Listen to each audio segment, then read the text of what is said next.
डोटासरा और गहलोत साहब जावला जेल, फिर न मिल पानी वहां न कभी बेल। और पायलट साहब खाओ एसी की हवा, क्योंकि भाई साहब आरएलपी ही करेली अब राजस्थान की सेवा। कौन बोल रहा है? हनुमान बेनीवाल बोल रहे हैं। हनुमान बेनीवाल जो अपने आप को भगत सिंह बताते हैं, अब परसों यानी 26 तारीख को एक बड़ा सा आक्रोशित आंदोलन करने जा रहे हैं। आज इसी पर थोड़ी सी चर्चा करेंगे और जानने की बहुत सारी चीजें कोशिश करेंगे कि कैसे कांग्रेस को खत्म करने की टारगेट बना रहे हैं हनुमान बेनीवाल। नमस्कार सर। जी मैडम, बहुत बहुत धन्यवाद। नमस्कार सभी साथियों को भी नमस्कार। जी हाँ, जब से हनुमान बेनीवाल अपनी आगे की योजनाओं को लेकर प्रेस कॉन्फ्रेंस किए हैं, राजनीति राजस्थान की थोड़ी सी हिल गई है। अब अपनी एक प्रेस कॉन्फ्रेंस के अंदर राजस्थान के जितने भी राजनीतिक पार्टियां हैं, नेता हैं, सभी को हनुमान बेनीवाल साथ दिया और खास तौर पर बड़े फायर ब्रांड तरीके से सारे स्टेटमेंट रहे, किसी को नहीं छोड़ा। सचिन पायलट ले लीजिए, अशोक गहलोत, डोटासरा, सीएम भजनलाल और भाजपा कांग्रेस, कोई पार्टी नहीं छोड़ी, खूब धुआंधार बोले।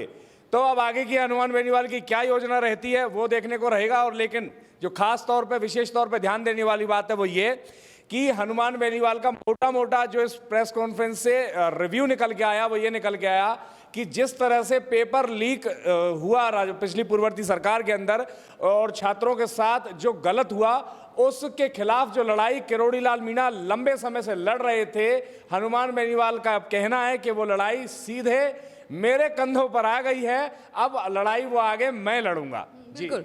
अच्छा सर, एक छोटी सी बात है और दर्शकों को भी थोड़ा सा एक्सप्लेन कर दीजिए। आप अगर ध्यान देंगे और दर्शक भी अगर थोड़ा सा ध्यान देंगे, परसों यानी 26 तारीख को हनुमान बेनीवाल एसआई भर्ती परीक्षा को रद्द करने के लिए आंदोलन करने जा रहे हैं। अब ये आंदोलन तब होने जा रहा है जब 28 तारीख को कांग्रेस भी आंदोलन करने जा रही है, उसमें मल्लिकार्जुन खड़गे खुद मौजूद होंगे।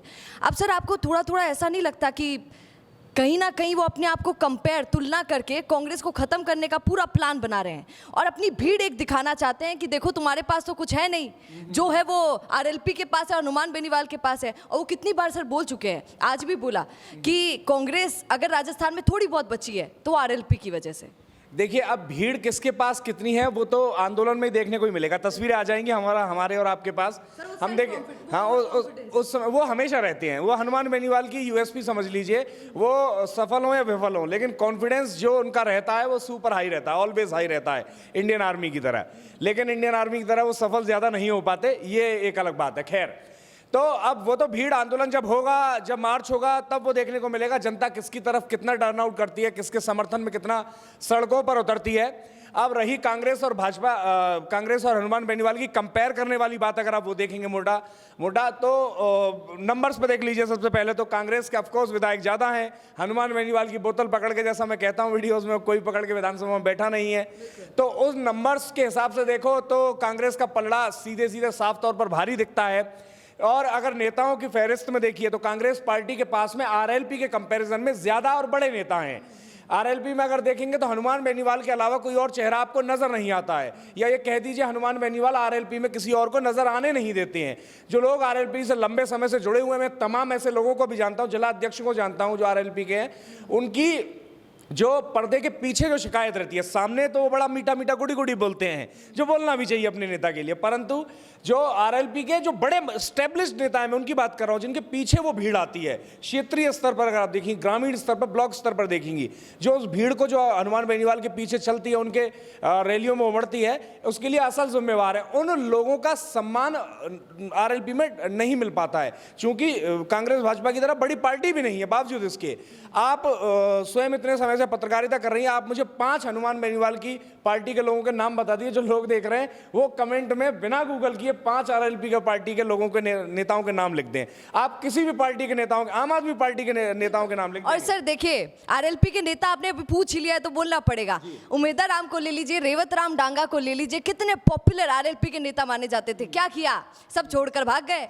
और सब कुछ एक आदमी के अगर आसपास ही घूमेगा, उन्हीं के आसपास चलेगा, वही प्रेस कॉन्फ्रेंस करेंगे, वही आंदोलन करेंगे, वही सारी सब जगह भाषण देंगे, तो ये मुश्किल होने ही वाली है। तो अब वो कंपैरिजन करते हैं कांग्रेस पार्टी से, तो कांग्रेस पार्टी में बड़े नेताओं की एक लंबी फहरिस्त है, उनके पास बड़ी एक स्टार टीम है। तो अगर कंपेयर करेंगे आरएलपी और हनुमान कांग्रेस पार्टी में, तो अब ये तो पलड़ा किसका भारी होगा ये दर्शक कमेंट में बताएंगे। एक छोटा सा सवाल और है सर, आज अब देखिए वीडियो हमारा है और चर्चा चली रही है, तो तो अशोक गहलोत जी की बात क्यों न की जाए। हनुमान बेनीवाल भी यही कहते हैं। आज हनुमान बेनीवाल ने कहा कि गहलोत साहब जो है वो पीछे पीछे काम कर रहे हैं, मतलब अंदर ही अंदर कोई काम कर रहे हैं। सर वो अंदर ही अंदर क्या काम हो सकता है, क्या कल्पना की जाए, क्या अनुमान लगाया जाए? देखिए, जिस तरह पुराने खबरों में निकल के आया था, हमने चर्चा की थी कि गहलोत जी एक आर्मी बना ली है, अपनी सोशल मीडिया आर्मी, तो उसके साथ कुछ गुड़ा भाग चल रहा हो सकता है। अब जो आप कह रही हैं भर्ती आंदोलन जो कांग्रेस पार्टी प्लान कर रही है, उसके चलते कोई ना कोई स्क्रूटनी चल रही होगी। और वो खास तौर पर जिस चीज़ के लिए प्रसिद्ध रहे हैं सचिन पायलट के खिलाफ षड्यंत्र करने में, तो उसमें भी हो सकता है कुछ ना कुछ उनकी कूटनीति निश्चित तौर पर चल रही हो। लेकिन अब जो चूंकि सचिन पायलट की बात आई है, तो आपने देखा होगा सचिन पायलट को लेकर भी हनुमान बेनीवाल बड़े फायर ब्रांड रहे। उनके बारे में भी, सचिन पायलट के बारे में हनुमान बेनीवाल बोलते हैं कि भैया वो एसी वाले नेता हैं, सचिन पायलट एसी वाले नेता हैं, बाहर निकलेंगे तो स्किन में एलर्जी हो जाएगी। तो सचिन पायलट ने इस तरह के तमाम आंदोलन भी किया। अब एलर्जी हो जाएगी नहीं होगी, कौन कौन नेता बाहर निकल के आते हैं, गहलोत क्या प्लानिंग कर रहे हैं, वो सब कांग्रेस के आंदोलन में देखने को मिलेगा। और मल्लिकार्जुन खड़गे जो कि पूरे राष्ट्र के अध्यक्ष हैं, कांग्रेस पार्टी के सुप्रीमो हैं ऑन पेपर्स कम से कम, तो उनके साथ कितने लोग टर्न आउट होके आते हैं वो भी देखने को मिलेगा और बड़ा ही आनंद आएगा। तो अरे एक चीज आप भी मानती है नहीं मानती, दर्शक से भी पूछ रहा हूं, जितने साथी देख रहे हैं, कि आरएलपी और कांग्रेस आपस में ही कंपटीशन करने में लगी हुई हैं कि असल में मजबूत विपक्ष की भूमिका कौन निभाएगा। हाँ, भले ही सदन के अंदर कांग्रेस पार्टी विपक्ष की भूमिका में है, लेकिन मजबूत विपक्ष की भूमिका कौन निभाएगा, इसके आपस में ही कंपटीशन में लगी हुई है। जैसे ये सलमान खान और अक्षय कुमार आसपास मूवी रिलीज कर देते हैं ना कंपटीशन में, इसी तरह से इन लोगों ने अपना प्रदर्शन रिलीज किया है। दोनों की तारीखें आसपास हैं और उसी हिसाब से इनके बीच में कंपटीशन देखने को मिलेगा। जनता कितना अपना काम छोड़ के इन लोगों के साथ में आती है। सर आपने बॉलीवुड एक्टर की बात कर दी है, मुझे भी एक गाना याद आ गया। वो गाना आज बड़ा सूट करता है। आपने सुना होगा, किसी राह में किसी मोड़ पर जब खुद को महसूस करो अकेला तो याद करो बेनीवाल को। आज बेनीवाल साहब ये बोल रहे हैं। मुक्ता राव, आरएस मुक्ता राव का जो कांड भी, जो मामला सामने आया, उसमें क्या कहते हैं हनुमान बेनीवाल? वो जोर जोर से चिल्ला चिल्ला कर बोल रहे थे कि अरे मदद चाहिए तो हमारे पास आओ, अरे ते कंडे जा रहे हो, अंडी आओ, सुसाइड मत करो, आत्महत्या मत करो और मेरे पास आओ। तो आजकल वो अपने आप को ना वो मसीहा घोषित करने की कोशिश कर रहे हैं। ये फील करवा रहे हैं कि राजस्थान में अगर कोई दुखी है तो कहीं मत जाओ इधर उधर, सीधे हनुमान बेनीवाल के पास आओ। सर ये कौन सा ट्रिक है एक नया? देखिए, अपनी अपनी हर नेता की स्ट्रेटेजी होती है और हनुमान बेनीवाल जितने भी अब तक सफल नेता हैं वो इसी प्रकार की स्ट्रेटेजी से हैं। पब्लिक का अप्रोच बहुत ज़्यादा डायरेक्ट है हनुमान बेनीवाल से। जब वो छात्र राजनीति में थे उस समय की भी जो चर्चा होती है लोगों से, ये चीज़ बड़ी बेहतर है, जो चीज़ बेहतर है वो कही जाएगी। हनुमान बेनीवाल बहुत ही अप्रोचेबल नेता रहे हैं। कोई आपको बहुत बड़ा व्यक्ति या बड़े अप्रोच की आवश्यकता नहीं है अगर आप हनुमान बेनीवाल से मिलना चाहते हैं। आप यूं ही उठ के चले जाइए और समय है, बैठे हैं, लोगों से मिल रहे हैं, आपसे ही वो उसी ऊर्जा के साथ मिलते हैं, उसी ऊर्जा के साथ आपके काम करने का प्रयास करते हैं। ये एक यूएसपी भी रही है हनुमान बेनीवाल की। वो सभी से इसी तरह मिलते हैं, उसी की लिए संभवतः वो बोले होंगे, लेकिन जो व्यक्ति चला गया वो किसी तरह उनसे मिलने आ सकता है। बिल्कुल। सर एक छोटा सा और सवाल है, एक बात बताइए, हनुमान बेनीवाल कई बार ये कहते हैं डोटासरा जी को कि खबरों में छपने के लिए ये प्रयास करते हैं ताकि मुख्यमंत्री बन जाएं, और सेम चीज हनुमान बेनीवाल कर रहे हैं। कैसे? आज उन्होंने खुद ये एक्सेप्ट किया, खुद सहमत हुए इस बात से, मीडिया को बोल रहे थे कि किसी को कौन अव्वल बनाता है, कौन ऊपर उठाता है, या तो पार्टी उठा देती है जिसके पास पैसा होता है, या फिर मीडिया वाले, तो आप हमें भी उठा दो। वो रिक्वेस्ट कर रहे थे मीडिया वालों को कि छाप दिया करो यार, थोड़ो थोड़ो ते छाप दो तो मैं थोड़ा शहंशाह बन जावा। देखिए, ये हालांकि ये पूरी तरह बात सत्य है। मीडिया जिसको चाहे उसको रातों रात स्टार और रातों रात कुछ भी बना सकता है, ये लगभग सत्य है। लेकिन ऐसा नहीं हो सकता कि मीडिया लगातार किसी को चलाए, खूब चलाए और फिर उसको मुख्यमंत्री बना दे।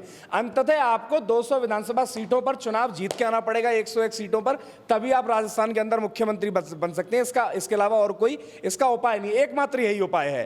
तो हनुमान बेनीवाल जब 101 सीटें लाएंगे तब वो कभी राजस्थान के मुख्यमंत्री बनने की कल्पना कर सकते हैं। फिलहाल तो उनके पास एक भी सीट नहीं है। और रही खबरों में बने रहने की बात या उससे कुछ फायदा होने की बात, और वो जैसा कह रहे हैं कि पार्टी जिनके पास पैसा होता है उनको चमका देती है, उनको मुख्यमंत्री बना देती है। तो जहां तक ये रिपोर्ट्स बाहर आई थी, और आप देख लीजिए नेता.com, myनेता.com आजकल वेबसाइट है सभी नेताओं की, उस पर क्या वेल्थ है वो सारी चीजें जानकारी मिल जाती है। मुख्यमंत्री भजनलाल शर्मा जो अभी मुख्यमंत्री हैं, वो कई नेताओं से कंपैरेटिवली, जहां तक मुझे मोटामोटी जानकारी है, वो लगभग मोस्ट जो पुअरेस्ट पॉलिटिशियंस हैं अभी आज की डेट में, जो विधायक हैं पैसे के मामले में, उनमें है उनकी फहरिस्त। कुछ 15-20 लाख रुपए की टोटल नेटवर्थ होगी।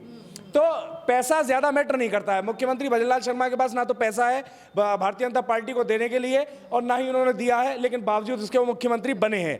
तो ना तो पैसा काम आता है ना मीडिया काम आता है। अगर मुख्यमंत्री बनना है बेनीवाल जी, जनता काम आती है, 101 सीट जीतनी पड़ती है, फिर आप मुख्यमंत्री बनते हैं। अच्छा, एक छोटा सा सवाल, और सर आपको जरूर हनुमान बेनीवाल भी सुनेंगे और देखना चाहेंगे कि आपने क्या बोला। सर बताइए, क्या कभी हनुमान बेनीवाल मुख्यमंत्री राजस्थान के बन पाएंगे?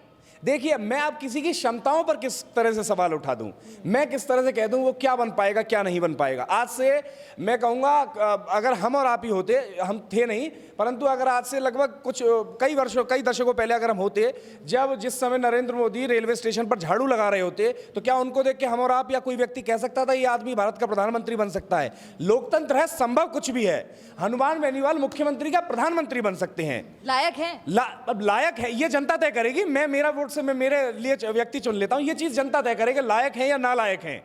जनता अगर वोट देगी तो उनको लायक बना देगी, अगर वोट नहीं दे रही है तो नालायक तो रह ही जाएंगे ऑफ कोर्स। धन्यवाद सर। चलिए, आज की चर्चा का विषय हनुमान बेनीवाल थे और 26 तारीख का इंतजार कीजिएगा। देखना होगा कि 26 तारीख को क्या भीड़, क्या हुजूम हनुमान बेनीवाल के साथ नजर आने वाला है और ऐसा ही भर्ती परीक्षा रद्द हो पाती है या नहीं, ये देखना होगा। पर आप ऐसे ही हंसते रहिए, मुस्कुराते रहिए और जुड़े रहिए राजसमंद के साथ। नमस्कार।